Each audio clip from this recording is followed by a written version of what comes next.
Hi everyone, my name is Sheila. Welcome to my channel, Intentional Outlier. Today I'm going to, or in this video, I'm going to talk about my 1 year ahead fund.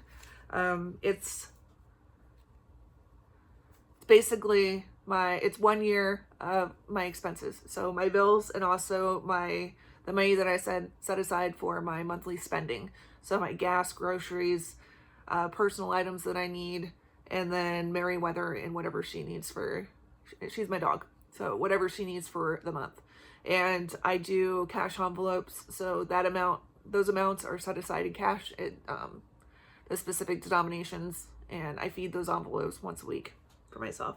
So how I got the numbers. So I went through and I figured out what my bills are for each month and times that by 12. And that's how I got the number for each category.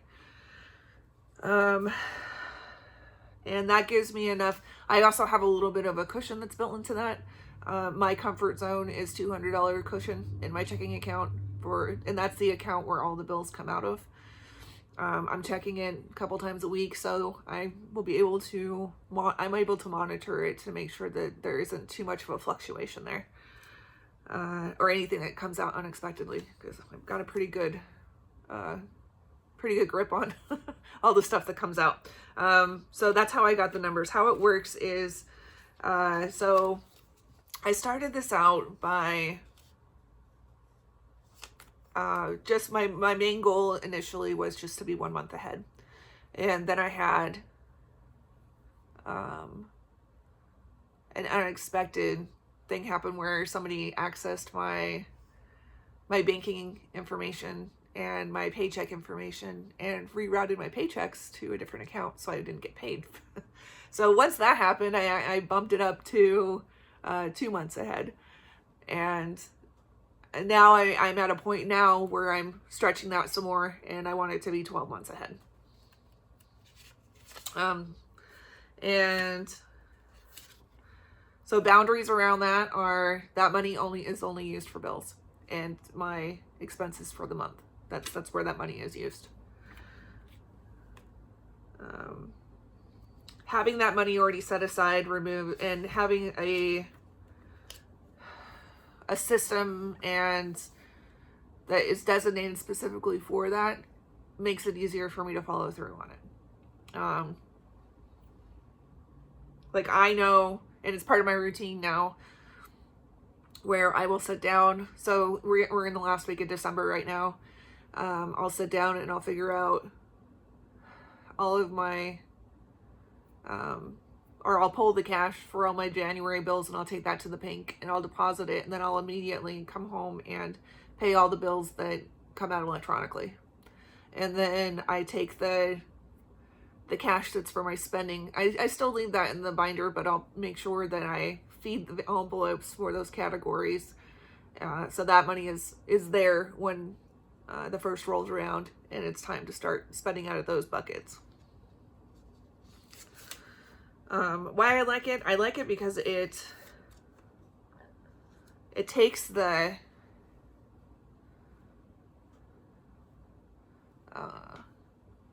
stress off of it. Like knowing that is already, all those expenses are already accounted for, and if something were to happen, that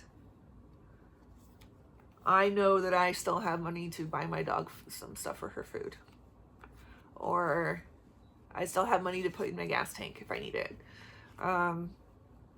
Like that security, and knowing that I have the money that I need to pay the bills to make sure that everything goes the way, or goes smoothly for me. That's reassuring to me. That's one of the main reasons why I do it. How do I make it fun? Sometimes what I'll do is I will make savings challenges for myself. So for instance, I have for this one. So what I'll do is, so for my I'll use my personal one for an example. So I allocate $40 a month for personal items. That could be anything from, I don't know, if I need to buy some more hair ties or deodorant or any of that kind of stuff. Well, deodorant's a bad example because I have a sinking fund for that, but those kinds of things. Any hygiene items, that kind of stuff. Or medication. If I need medication, I'll buy it. I'll sometimes use that one too for that. So what I'll do is I give myself $10 a week for personal items. So what I will do with this is I'll make each rainbow equal $10. So that way I am giving myself a fun game to play.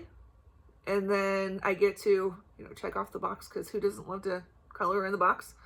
And then when it's full, the money's already in the denominations that I need it to be in to just feed it right into my spending stuff, my spending envelopes. So it kind of streamlines that process too. So that's one of the ways that I make it fun. Sometimes I'll just do like, I have a bunch of different, so I have these ones too. Just different icons that I use and use it for the same purpose. So kind of switch it up a little bit, change the color of the markers, that kind of thing.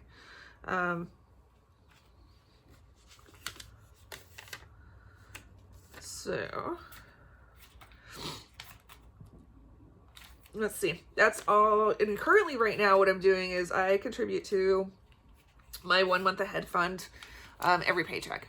So, and I figure out that amount I'll figure out what bills are still due, what my rollover amount was in my account, my checking account, how much my paycheck was. I'll take the balance due for my bills and I'll subtract that from the amount that's in my account, and whatever's left over, I'll take that and I'll divide it between my 1 month ahead and my sinking funds. And that's how I determine what that number is. And then I'll go to the bank and I'll get cash for that. So that's how I get the cash for it too, and that's how I allocate it and determine what's going to go where. Sometimes, I mean, that amount could vary, depends on what my income was that time. And yeah, that's pretty much an overview of my 1 year ahead fund. If there are any other questions, please let me know. If there's something you want me to cover a little bit further, please let me know. I'm looking for